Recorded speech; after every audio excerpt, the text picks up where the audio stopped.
Well, Drew, okay. Aloha. Welcome to Hibachi Talk. I'm Gordo the Tech Czar. We're sitting here at the beach.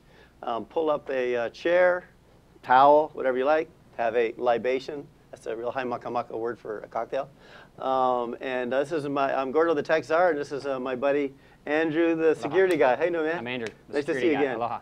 Nice to see you back in at the beach. How was your week? It was awesome. It was awesome.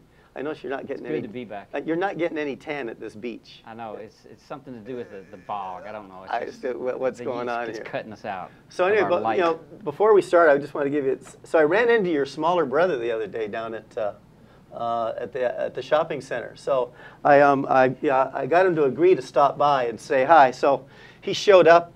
You know, he's showing up here. This is my brother? This is your little brother here. He just showed up. He's got the right clothing. He's got the right clothing. He's got the missing tooth. Just can't get over that.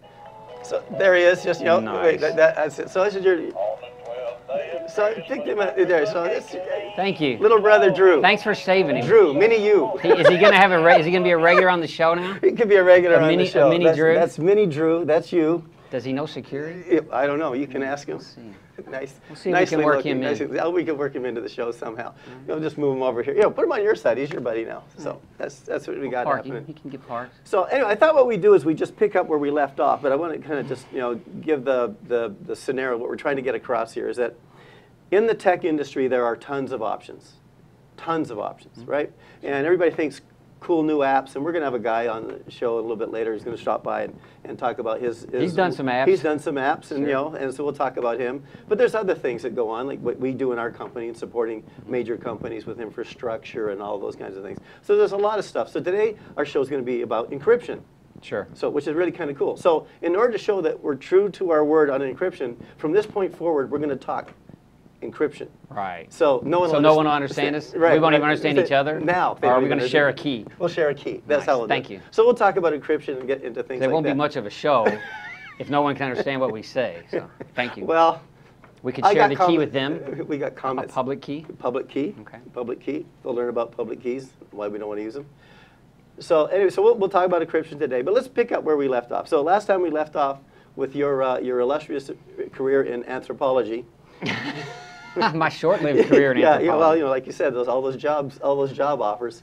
So I recall there were none. Yes, I recall there were none, and then you get into tech. So give us a little. So keep it going forward now. So you're now out of the Navy. You're no longer a police officer in the Navy. Sure. And now you're going to do what? I was working on critiquing the way we diagnose mental illness, in the West, in Western medicine, with cross-cultural models of healing. So I was doing like psychological anthropology. Very academic, no work. You have to write books and things. So while I was doing that, I was watching the commercial security industry and actually ran into a guy that wanted me to help him do some alarm systems. Okay. So I went in, I started to get a feel for what the commercial security industry was about and where they were at that level, which was residential and business type alarm systems. So you were selling them out of the back of your no, they had a group that were doing sales. Honda. This guy was an ex-Marine. He was just doing installations, and so the technology was fairly archaic. And but I learned about the industry. That was my introduction, sort of my reintroduction back into it. And I started with working with Sentinel Alarm here. I actually got hired, and they wanted me to start upgrading some of their local. They've been around for 20 or 30 years, but old systems were deployed, and they wanted to upgrade to newer technologies for a lot of their existing customers. So that's kind of how I got started in the commercial security industry, out here. And so you pulled into that stuff. So then I was bouncing back and forth, still trying to, dodge that bullet from the payroll system hack. Sure. And came in here, put in the ATM machines at Bank of Hawaii, and then I got pulled away to go work for Queens. Yeah, you're telling us about the ERP system. Yeah, the financial systems and so on. And we'll talk a little bit about healthcare a little bit later on, and HIPAA and all the things that have changed over the number of years. But there was another industry that was open to all kinds of new technologies and all the things that we could possibly be enabled to do in healthcare. From deploying the first email system to patient monitoring to nurse call systems to all of those kinds of things, and all of the staff that I needed to have in place to support all of those. Many of them today are still working in Queens. Sure. And supporting not those older technologies, but supporting those newer technologies, and they've turned what you would think would be a 2 or 3 year career into a lifelong career doing those kinds of those support systems. Sure. Well, don't you find that especially in our space, in technology, regardless of the system you're working on, it's changing every 2 years, 3 years at the most. You've got minimally a new operating system to drive it with, typically a lot new features, new functionality. So the learning curve never ends. Yeah. With technology. So whatever field you're in. So that's another good point. If you want to come into the tech industry, and you think you're going to come in, you're going to get trained one time. Yeah. That's it. I'm now set for the rest of my life. Never. No way. No, you'll be archaic in 18 months. Yeah. And so you've got to be prepared to make this a lifelong learning experience. Mm-hmm. So a lot of people like to get out of school and say, "Thank goodness I never have to go to school again." Mm-hmm. This industry's not like that. Life never lets you not go to school again. Sure. Tech never lets you not continue to be educated and upgraded. But that's the cool thing, with the upgrades and the certifications mm-hmm. and all those kinds of things, has the potential for more money. Yeah, I think so. And I mean, what it is that potential for growth allows people, I think, to go in different directions. You might work on operating systems, you might work on databases, you might work on the applied piece of the technology that you're doing, be it a nurse call system or a telecom system, a datacom system, it really doesn't matter. So there's, you have the way to come up, but you have also ways to move laterally, so it doesn't get boring. As much as you want to challenge yourself, our industry allows that. And that's the thing I think people need to pay attention to if you want to work in this business. And that's why so many people work in it. I mean, there's so many places to go, I think. Yeah. Rarely do you meet a guy doing the same thing that he used to do. That's right. They've already, especially if they're successful, they've advanced sure. on and on and on. I mean, it's interesting. We're going to have someone's going to come by, stop by the beach in a show in the future. She's 15 years old. Oh, yeah? And her desire is to go to MIT. She's already writing code. Oh, awesome. So, I think they're teaching in school today. So, by the way, my hire, she's not on your list. I already got dibs on her. You ain't getting there, dude. It's no raiding of my staff. I've already got her lined up. Okay. I'm going to put her on an internship. Did you get my app? Yeah, we know where that went. Okay, thank you. So we take this, but we talk about the industry and how diverse it is. So? Give me an example of a couple of the cool projects that you've worked on with your integrated security solutions, those kinds of things. We did. I mean, so everybody likes to do analytics with video. And analytics, especially outside, sensing motion outside has always been a problem. Our industry's catching up to it, and a lot of the analytics there, were written. I've played with a lot of them over the years, but I think some of the better ones today have been done using thermal cameras. Thermal sees very well. It sees really far, and it can pick out a heat signature that's a body. And we can detect that and then run that through some analytics and say, hey, it's of a certain size. It's not an animal. It's large enough to be a human. It's not a bird that just flew by? Yeah, it's definitely not a bird that flew by. And so we can, we can take that data and alert somebody to the presence of a person outside very reliably. The problem is reliability with outdoor motion sensing through analytics. And you need something that works 100% of the time. If it has a few false alarms, people stop paying attention to it. And so it really needs to be accurate. And so I've done some of those, some early rollouts, some that had never been done. We did them out here as pilots, so it was good stuff. It's good stuff. Yeah, so the part of the industry, like just saying this kind of things that you were doing, when I got myself, when I left Queens, I went to work for Campbell Estate. Now back in those days, the Coppelay was a vision.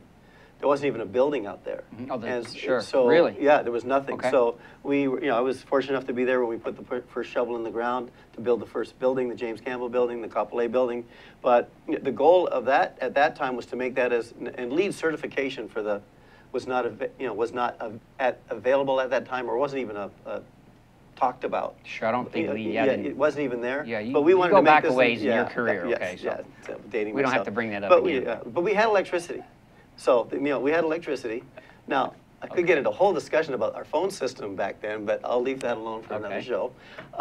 Mind you, I think there's still, no, okay. But anyway, so, the phone infrastructure and everything that we had to put out there. Mm-hmm. So again, I had to bring in a whole cadre of again, different talented people to come in and look at communications, all of everything that went into the building management systems and the technologies that were in there, and then all of the infrastructure to stand up the management of the Coppelay project. Wow. Which was a really kind of cool thing. Again, a whole set of staff, many of whom are still there today, mm-hmm. With the newer technologies continuing to enhance what's happening with Campbell and what's happening with Coppelay and the development. What's becoming the second city? You guys started it. That was the beginning of what's now become that vision for the second city. I mean, I remember it was just cane fields. When I was in the Navy out there at Barbers Point, early 90s, there was nothing there. And I don't know how many houses they built, but it's immense now. Abandoned cars. Sure. Strawberry guava.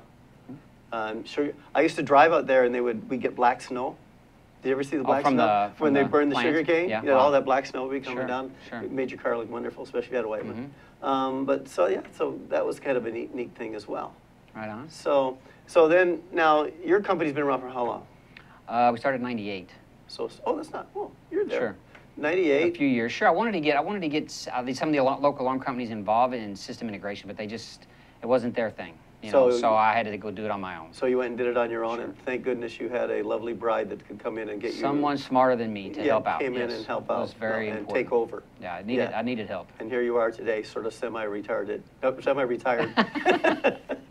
That was a Freudian slip. Thank you very much. I wasn't intended that. Semi-retired. Sure. Well, I get this. Multi-millionaire. Oh yeah, no. I think I bought a building, so now I'm like $2 million short of my first $1 million.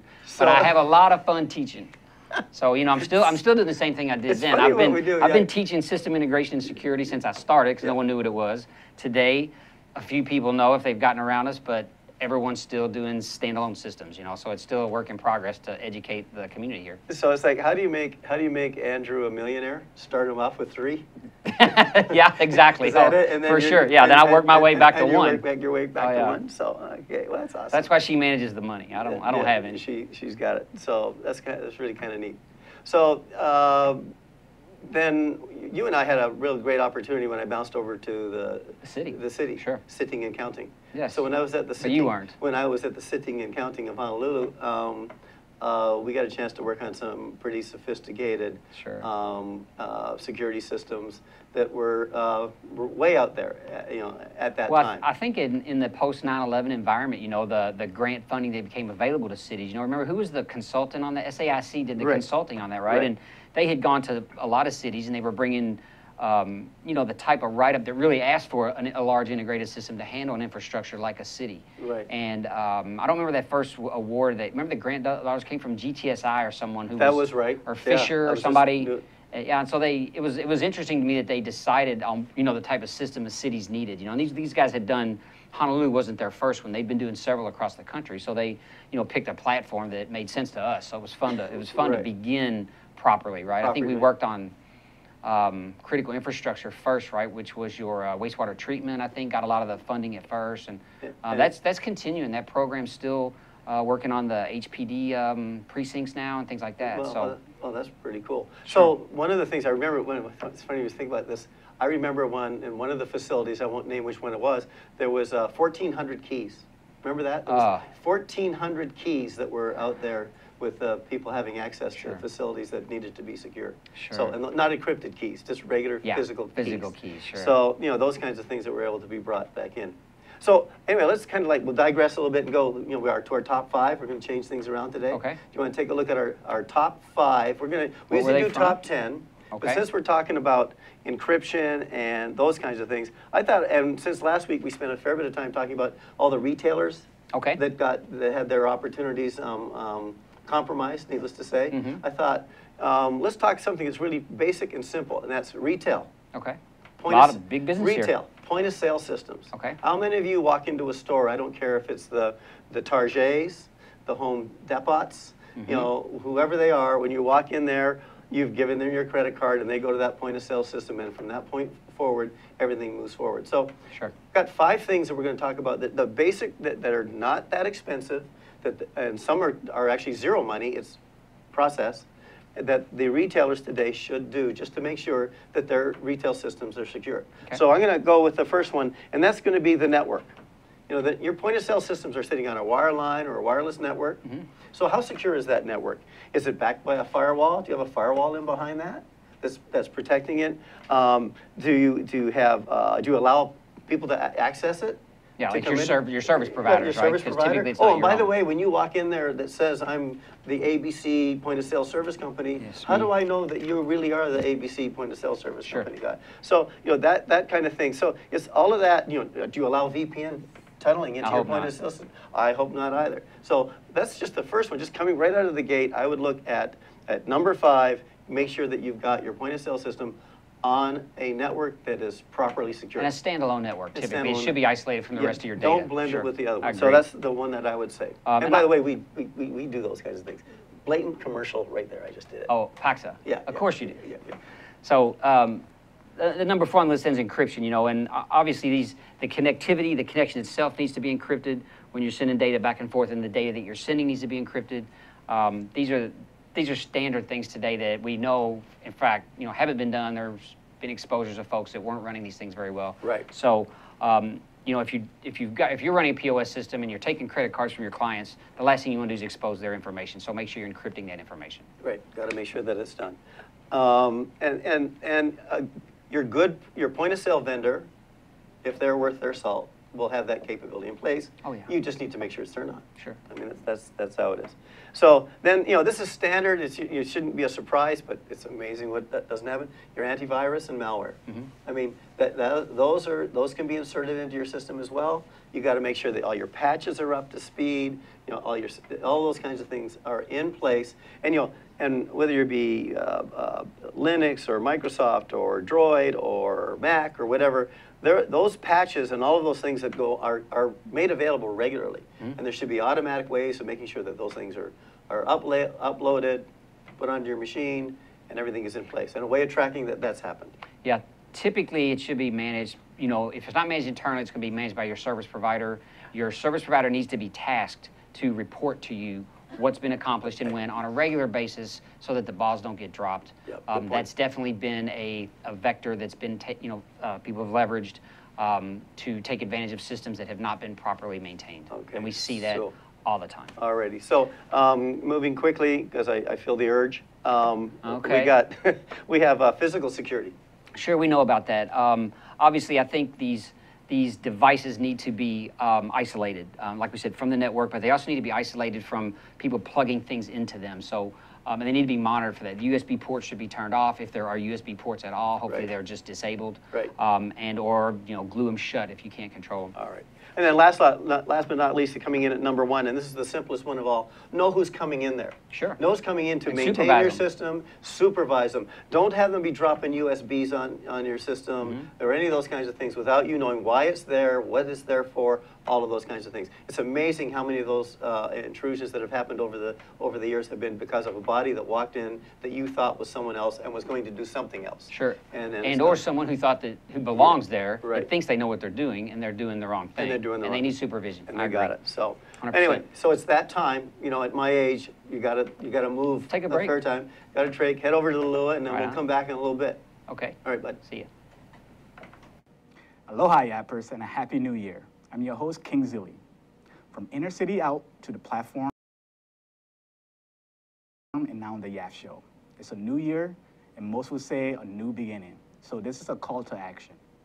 As we promote tech, energy, diversification, and globalism, with ThinkTech Hawaii, the Yap Show is all about advocacy for effective leadership, comprehensive youth policies, programs, and access to knowledge and information for upward social mobility, especially for the historically underprivileged youth. This means we'll be looking at young people making a difference in their community. Youth policies here in Hawaii, the country, and the world.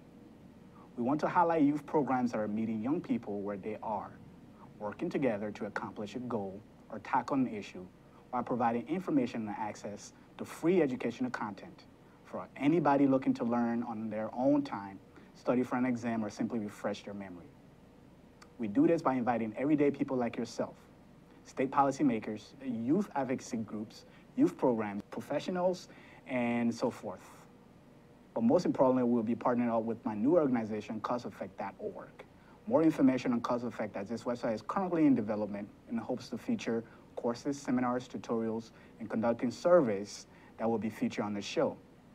As we leave behind 2014, I wish I could say we leave behind issues such as police brutality, youth violence, education, economic mobility, and so many other hot-button topics that made 2014 a difficult year. So what does it mean for the new year? What does it mean for youth policy?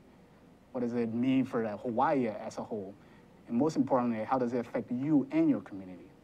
We want you to tune into the Yap Show at 3 p.m. Friday and find out. Aloha. Aloha, I'm Keli'i Akina, president of the Grassroot Institute and host on Ehana Kako, a weekly program on the ThinkTech Hawaii broadcast network. Ehana Kako means let's work together. Think of the sad alternative, let's not work together. Here in Hawaii, with all of our diversity and the richness of the people, it's important for us to come together around issues on the basis of what's right and what's good and what's going to serve the common good. And that's what we try to do at Ehana Kako. Every week we interview movers and shakers, people in government, business, and other sectors of society to talk about how to create together a better government, economy, a better world here in Hawaii that can bless the rest of the world. I thank you for your attention to ThinkTech Hawaii, and we look forward to seeing you every Monday, 2 to 3 p.m. on the ThinkTech Hawaii Broadcast Network. We're Ehana Kako, and we wish you well. Aloha. Aloha. All right, welcome back to Hibachi Talk. Aloha. Angus is with us again this week, and he's got a little something to share with you guys today. Angus, what's up, man? Hey. How you doing, How buddy? you doing? All right. Great to see you guys out here today. Nice to see you. Nice to see everybody at the beach. I got my sunscreen on because my UVs were telling me I needed to take care. I see you didn't bring your hat. Yeah, I didn't bring my hat today. It was getting in my eyes. So anyway, I want to talk about, like I said last week, I wanted to talk about the Google Glass. But I want to do a little reach out and thank you to Efren. Efren sent me a wee message last week, and he said he wanted me to talk about the computer electronics show that went on last week. So I'll put something together for you the next time, lad. But no worries, I got your message, and I really appreciate it. But anyway, we're going to talk about Google Glass, and wouldn't you know it, I talked about Google Glass last week, and what did they announce today, or this week? They announced that they're going to possibly stop making Google Glass. What can I say? So anyway, you know what? Angus, you're on the bleeding edge or the trailing edge? Where you at, man? Yeah, Angus be on the trailing edge here. I'm on the trailing edge. But that being said, you know, what they're not talking about, they moved it over to from their X group where they were doing the research. So they moved it into the production side. They're talking about making a new chip from Intel, and Intel's going to put the chip in it, and the chip will make it cheaper. Because right now these wee lads are $1,500. That's that's a wee rich for me. That's a wee lot of pounds out there if you're talking the Scotland land. You know, there's no way we can afford it over there. You know, that cuts into their beer money big time. Anyway, the Google Glass is really kind of a cool thing, and I'm going to talk about a few little things that I was able to do with it over time. I can walk along the street and I can post to my Facebook. So so I walk along the street and I post to my Facebook. I looked at my tweets. I see my tweets coming in there. I look for my tweets from my sweets. That happens. I got those things going on. It's really kind of neat stuff. There's another one I really like. It's called a MR. What you do is you look at someone and it goes to Google and it looks at their face and then it gives you their bio. Right there. Yeah, so, you know, I find that very exciting when I'm down there and I meet a wee young lass on the street. And I get to know her background. If her heart rate's going up or not? Yeah, heart rate's going up, whether or not she's got a boyfriend or married, you know, that kind of stuff. It's really terrific. And it's really good stuff. You're getting a lot of mileage out of that Google Glass. I love these wee Google Glass. Costed me a lot of money, but I never got that rate. I never got it back yet, but we'll see. So that's a really good one. And then there's a few other things. I can read the New York Times. You know, they get the New York Times, and then they have a little audio voice that will give me the highlights of the New York Times. It's kind of a neat thing I could do it on that. There's really another one that's really cool. I'm going to get Goddard in here to give me a hand on this, but it's a game called Winky, and Winky is a game where you can actually fly birds like Angry Birds and everything. So you look at it. I think you'll so you look in there, and you look at the birds, and and you blink, and you make them do things. And I could never win. I could never figure it out. And guess what? I can't blink. So I don't know what's going on. So anyway, I got rid of that one. You got to get a new app. I got to get a new app for that one. I got to get some. I got to talk to get some eyelashes or eyelids, whatever goes on in the next version. Anyway, Drew, this is my write-up on Google Glass, but I got something new on it next week for you guys. So thanks a lot for allowing me to be back on the show, and we'll talk to you again next week. All right. See ya. Aloha. Aloha, Angus. Thanks for showing up, man. That's interesting. I can't wait till next week. We'll see what other toys you bring in. We got a guest today. Hoala Greevy's in the house. Aloha, Hoala. Hey, nice to see you, Drew? my brother. Thanks for see stopping you, in. Yeah, thanks for having me. Hoala is the president and CEO of Paubox. And we're going to talk in depth here about some email and some encryption and some file encryption and some ways you can do that with services if you're not up to doing it on your own. So Hoala, thanks for coming in, man. This is a relevant topic. It's relevant to the world. I saw the Prime Minister of England talking about he doesn't want encryption on his network and things like that. So this is a very hot topic this week. So thanks for coming in. Yeah, David Cameron, you're right. He was in the news recently saying He wanted his government to have a backdoor to all encrypted services and in and out of the UK. Be yeah. Wouldn't everyone learn the backdoor right away? I mean, that's what our world does. Okay.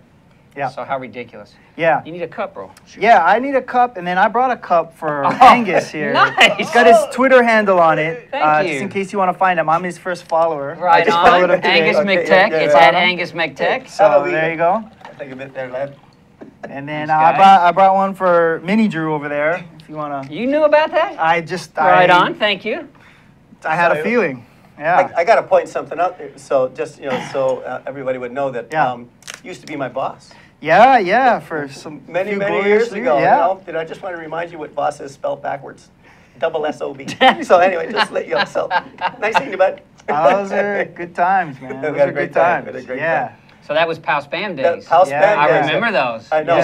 Pal Spam's still around. He would introduce me as his dad to make everybody feel sorry for him. Is that right? Was that a tactic? That worked in day and night. Yeah. That worked in day and night. Yeah. 700% growth in business. Yeah, it was fine. Yeah. I was single back then. You remember? I mean, you remember what a problem? I was single back then. Do you remember what a problem Spam was, though? I mean, do you remember that? And how the filtering that he did? I mean, it was amazing. That was, again, you were an entrepreneur getting in on that stuff. It was the big growth curve of the problem with email, you know, because everybody was using email. I'm glad you mentioned that. I think the new threat to email now is the lack of security and encryption We've seen it on every email, day. And that's what Paubox is trying to address. Aren't you glad you're not a CEO at Sony?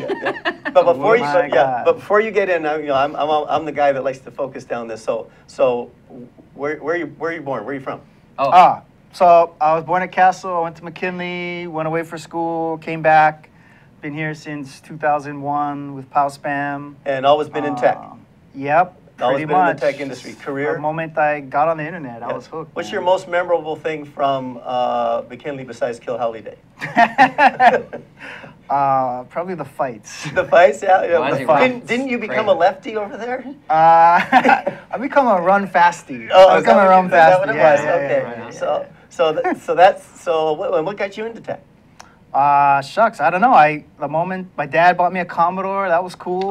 And then when I first got on the internet in college. Wasn't that a rock group from the 70s? The Commodores? It was a computer. You've seen them. Yeah, I know. And as soon as I got on the internet in college, I was hooked, man. Just that access to information was just How many all-nighters have you pulled doing tech stuff? This month? Yeah, your entire life. A lot of those, right? Yeah, probably an average of, I was going to say, 40 to 50 a year for the past 10, 12 years. I remember the Pal Spam days. You would come out from under the desk about 10 a.m. We'd be like, where'd you come from? He goes, from under the desk. He worked all night and then would fall asleep at some point, and then that was amazing. It'd be almost lunchtime. I still got that sleeping bag, man. He's got mileage. It was a good investment. It's my red badge of courage, man. But the cool thing is the fact that this is pre-Google Mail. Yeah. Oh, yeah. This was way back. Yeah. This is, so you were out there, visionary, entrepreneur, doing your thing, and then you jumped into another kind of entrepreneur, game development. Yeah, so we came out with DareShare. DareShare, took a long time to complete, made a lot of mistakes. We finally launched. We got a nice bump in the beginning, and then our usership died off, and this was last year. Did some soul searching, decided that wasn't gonna, pan out. Right. And then kind of looked at what was going on with Pal Spam, which I still own and operate. And I started taking some of our bigger customers out to lunch, and then started to see a trend on what their needs were, and eventually formed a separate entity called Paubox to address those needs that are continuing today. Okay, so give me an example of a need. All right, so I think that, especially when you're talking about encryption and as it relates to email, there's too much friction involved with today's approaches. And so, Andrew, I think you said, when there's too much false positives in a security camera, people stop using it, ignoring it. Well, when there's too much friction with a solution, people don't use it. Sure, they don't want to learn it. In mail, you want to send and receive. You want it to be fairly simple, a way to communicate, seamless. Yeah. And so it's not been seamless up till now. Right. So we're building a company, Paubox, that offers seamless encryption services, and we're doing that for file sharing and storage and backups. And now we've completed our email encryption product, and we define seamless encryption as having two characteristics. One is no matter what the end user does the session is always encrypted, and number two, there's no deviance in user behavior to gain the encryption. So the best example we have now. I know a lot of deviance. Yeah, so but that's different, right? Any end user, you give a problem, he'll deviate in his response. Okay. I'm just trying to make sure I understand. I tend to get lost. All right, we'll try to keep you here. So the best case that's most relatable to most people is checking your account balance online.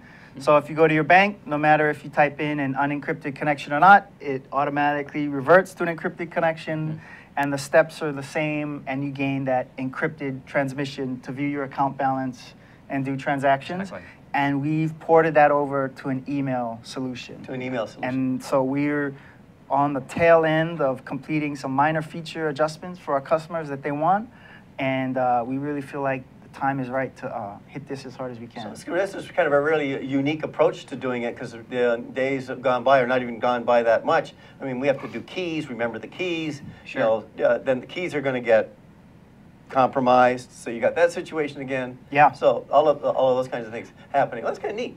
So yeah, I mean, I've been doing email since 1999 when I worked for a startup in the Bay Area. And hell, if there's anything I should know, it better be email. I've got 16 years under my belt. Kidding. Well, 16 years of email. And I remember we were discussing, mail sort of has that problem of it's an older protocol, SMTP, and its idea is that you send it, it's going to get there no matter what. It's trying to always be delivered. Yeah. It was written that way so that if I'm asking it, hey, are you encrypted, or can I handle your encryption? It'll say, nah, and it wants to go anyway. Yeah. And that's sort of a problem that Paubox has solved. Right, and then the attachment issue as well.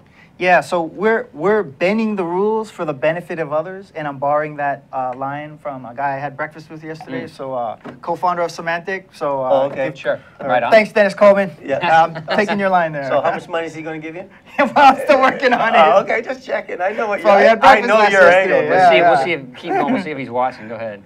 See if he's sending us any info. So what next? Where I understand you're gonna go on a little trip. Yeah, so I'm gonna be leading the charge from my team and gonna locate to the Bay Area. And that's, there's some incredible stuff going on there, as we all know about. And there's like 43 unicorns in the world, and I think 35 of them are there. All right, well, let's see what's going on there. So anyway, we gotta give you gotta take another break. Sounds good. Okay. We're gonna go out, move some sand around, and then we'll come back in a couple. Right on. All right, take care. Thanks. See you, bud. Aloha, my name is Paul Jackson, better known as PJ, and my local interest is in sports. I have my own sports radio show at KWAI AM 1080 that you can stream live. I also have my own website, pjsportsradio.com. We have live guests in studio, and we talk about discussions and topics that everyone wants to know locally here on the islands. We cover everything from surfing to basketball to whatever's going on locally, sports-wise. We try to do our best and cover the topics in depth as much as we can. Once again, thank you for joining PJ here on Hawaii Sports Update. Mahalo. Aloha. Well, aloha. Aloha. How's it? How you doing? As my brothers would say in Canada. So I'm here with Andrew, the security guy, good old buddy of mine, and then Hoala Greevy, a good friend and local entrepreneur here in Hawaii. He's talking about his new email endeavor, Paubox. So give us just kind of a quick. So you're going to head off to beautiful San Francisco. You're going to stay focused on Paubox and not get distracted by. You are single still, right?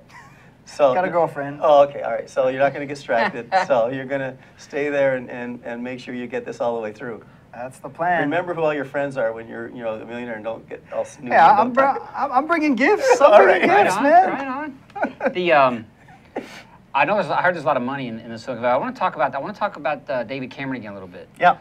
So what do you guys think about the idea that we shouldn't of a statesman, a head of state, talking about we can't allow encrypted communications to traverse our networks, things that they can't decrypt. I mean, what do you think about that? I think it's someone who doesn't understand. I think it's just a lack of understanding. Sure. I mean, there's just not a realization. We're not looking at a narrow pipe here. It's not just government. There's billions of things going on the internet of everything. I keep thinking that, the hacking community, let them know that that, yeah, we have a back door so that we can read stuff. Don't you think that they're going to put like every resource they have to find that back door? Yeah. And they'll find it in about some number of hours, I would guess, if not quicker. They'll give a phone call. I mean, so I just don't think he understood, you know, what he was talking about. I think we have a right to encrypt our communications. You know, I really do. I think, you know, that level of privacy needs to be something that we can depend upon. Right. You know, and I need to protect my clients, my customers' information, and I need to make sure that that they can rely on me to do that.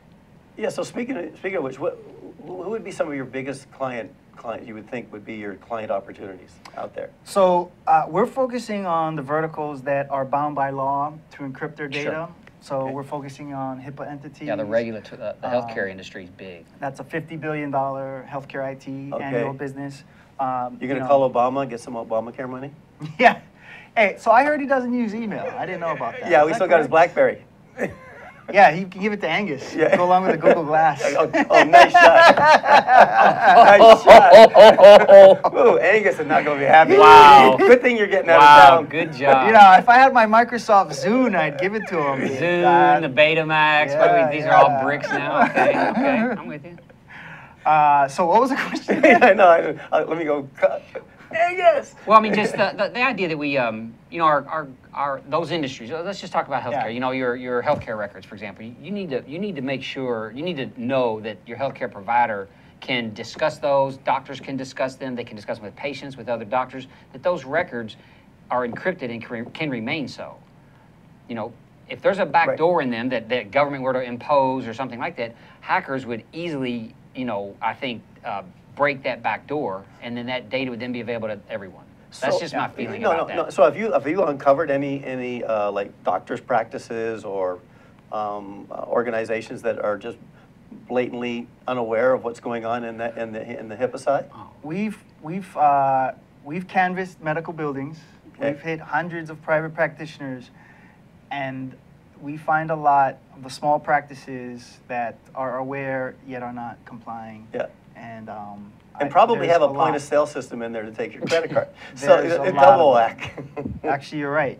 Yeah, they do. And probably a security system that's not encrypted as well. Yeah. So, you know, and it's probably some of the people you visit for your teeth or for your, you know, your kidneys. I don't visit for my teeth. My teeth are like stars. They come out at night.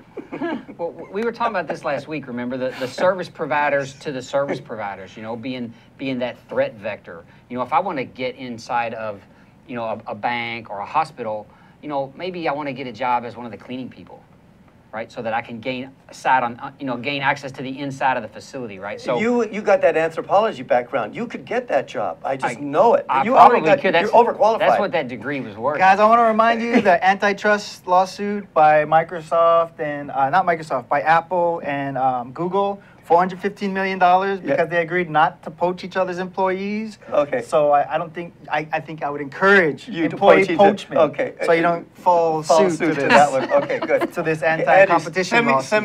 Resend me your resume. Thank you. Thank you. Somebody needs to take a look at what I can do. I mean, that's my opinion. Nice. We got to keep you on here regular. You can be an advisor. Hey, man, I'm hoping this cup stays. Yeah.